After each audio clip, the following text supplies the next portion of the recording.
Tren goes atau mengayuh sepeda di sepanjang jalan atau sudut kota Palembang menjadi kebiasaan baru di tengah pandemi COVID-19 saat ini. Karena tren goes yang menjadi salah satu hobi musiman saat ini mengakibatkan banyaknya terbentuk para komunitas sepeda di kota Palembang. Banyaknya pengendara sepeda turut berdampak terhadap peningkatan penjualan alat transportasi roda 2 non-mesin saat ini.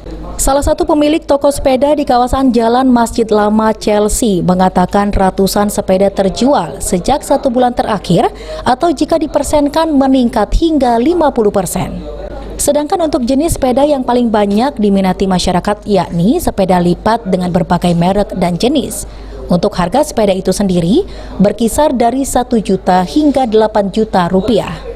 Penjualan sepeda di saat ini mungkin naik 2 kali lipat ya yang pastinya. Itu sepeda apa yang dicari? Jenis sepeda apa mungkin yang banyak Biasanya diminati? kebanyakan orang biasa carinya lipat. Sepeda lipat ya? Paling laris sekarang terakhir ini mungkin sampai ratusan mungkin sampai ya. 500 ada nggak? 500 mungkin ada. Mungkin sekitar itu. Ya kan lagi rame, nggak kayak hari biasanya.